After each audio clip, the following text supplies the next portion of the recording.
17 April 2001। রাত তখন আনুমানিক 1টা বা 1:30। কুড়িগ্রামের রৌমারী সীমান্ত। চারদিকের গ্রামগুলো তখন গভীর ঘুমে আচ্ছন্ন।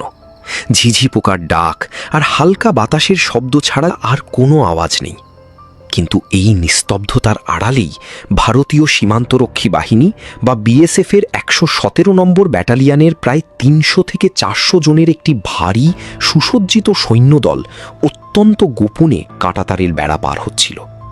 সাধারণ কোনো টহল দল ছিল না তারা। তাদের কাছে ছিল আধুনিক ইনসাস রাইফেল, হালকা মেশিনগান, মর্টার এবং গ্রেনেড। তাদের লক্ষ্য ছিল সুনির্দিষ্ট: বাংলাদেশের ভূখণ্ডের ভেতরে থাকা অত্যন্ত গুরুত্বপূর্ণ এবং কৌশলগত বড়ইবাড়ি বিডিআর ক্যাম্প বা বিওপিটি সম্পূর্ণ গুড়িয়ে দিয়ে নিজেদের নিয়ন্ত্রণে নিয়ে নেওয়া। কিন্তু কেন? দুটি বন্ধুভাবাপন্ন দেশের শান্ত সীমান্তে হঠাৎ এত বড় সামরিক অভিযানের সিদ্ধান্ত কেন নিল দিল্লি? আন্তর্জাতিক আইন বুড়ো আঙুল দেখিয়ে কেন মধ্যরাতে 400 জন সুপ্রশিক্ষিত সেনাকে একটি সাধারণ ক্যাম্প দখলের মিশনে পাঠানো হলো? এই রহস্যের জট খুলতে হলে আমাদের পিছিয়ে যেতে হবে এর ঠিক 5 দিন আগে।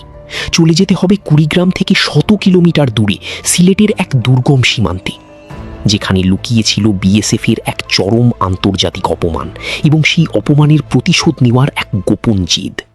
ঘটনার সূত্রপাত 12 এপ্রিল 2001। স্থান সিলেটের গোয়াইনঘাট উপজেলার পদুয়া সীমান্ত। এই পদুয়া এলাকাটি বাংলাদেশের ভূখণ্ড হলেও দেশভাগের পর থেকে এখানে ভারতের আসামের একটি ক্যাম্প ছিল, যা অ্যাডভার্স পজিশন বা অপদখলীয় জমি হিসাবে পরিচিত ছিল। দীর্ঘদিন ধরে এই শান্ত সীমান্তেই বিএসএফ হঠাৎ করে আন্তর্জাতিক চুক্তি লঙ্ঘন করে একটি পাকা রাস্তা নির্মাণ করা শুরু করে। বিডিআরের স্থানীয় জওয়ানরা বারবার বাধা দেওয়া সত্ত্বেও ভারতীয় বাহিনী সেই রাস্তার কাজ বন্ধ করেনি। তারা ভাবেনি যে একটি ছোট দেশের সীমান্তরক্ষী বাহিনী তাদের এই দাদাগিরির জবাব দেওয়ার সাহস দেখাবে। কিন্তু তৎকালীন বিডিআর বা বাংলাদেশ রাইফেলসের মহাপরিচালক মেজর জেনারেল ফজলুর রহমান ছিলেন সম্পূর্ণ ভিন্ন ধাতুতে গড়া এক সামরিক কর্মকর্তা। তার কাছে খবর পৌঁছানো মাত্রই তিনি পরিষ্কার এবং কঠোর নির্দেশ দেন, বাংলাদেশের 1 ইঞ্চি জমিও কাউকেই ছেড়ে দেওয়া হবে না। যদি তারা চুক্তি লঙ্ঘন করে তবে শক্তির জবাব শক্তিতেই দেওয়া হবে। মেজর জেনারেল ফজলুর রহমানের নির্দেশে 15 এপ্রিল রাতে বিডিআরের একটি সুপ্রশিক্ষিত দল সম্পূর্ণ যুদ্ধ প্রস্তুতি নিয়ে পদুয়া সীমান্ত 4 দিক থেকে অবরুদ্ধ করে ফেলে।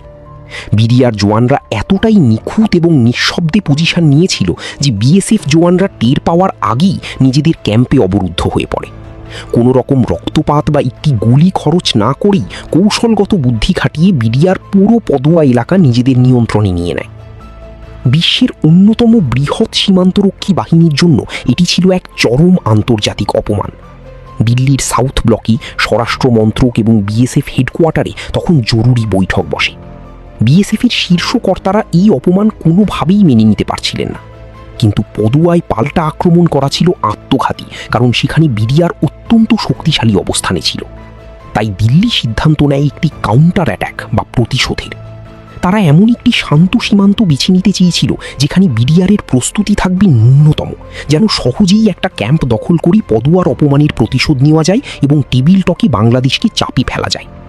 আর সেই লক্ষ্য হিসাবেই দিল্লির মানচিত্রে লাল দাগ পড়ে কুড়িগ্রামের রৌমারীর বড়ইবাড়ি ক্যাম্পের উপর। 18 এপ্রিল ভোর আনুমানিক 5:45। রৌমারীর বড়ইবাড়ি সীমান্তে ভোরের আলো সবে ফুটতে শুরু করেছে। হালকা কুয়াশায় চারদিক চাদরের মতো ঢাকা। বিএসএফের সেই 400 জনের ভারী সশস্ত্র দল ততক্ষণে বড়ইবাড়ি বিডিআর ক্যাম্পটিকে 3 দিক থেকে ঘিরে ফেলেছে।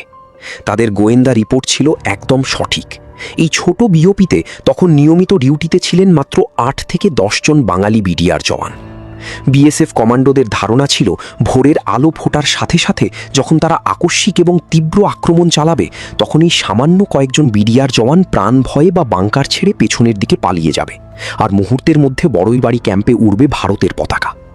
কিন্তু তারা একটি মস্ত বড় ভুল করে বসেছিল।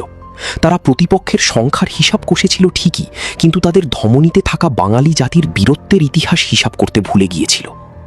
হঠাৎ পুরো বড়ইবাড়ি এলাকা কেঁপে ওঠে বিএসএফের 81 মিলিমিটার মর্টার শেল এবং এলএমজির ব্রাশ ফায়ারে। বিকট শব্দে বিস্ফোরিত হতে থাকে গ্রেনেড। ক্যাম্পের টিনের চাল ও দেয়াল ঝাঁঝরা হয়ে যেতে থাকে বুলেটের আঘাতে।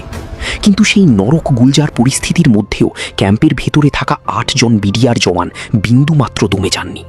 সুবেদার আব্দুল খাদেরের একটি মাত্র গর্জনে জওয়ানদের চোখ আগুনের মতো জ্বলে ওঠে। তারা সিদ্ধান্ত নেন পোস্ট ছেড়ে এক কদমও পিছু হাঁটা হবে না। জীবন দিলে এই বাংকারই দেওয়া হবে, কিন্তু দেশের মাটি শত্রুর হাতে তুলে দেওয়া হবে না।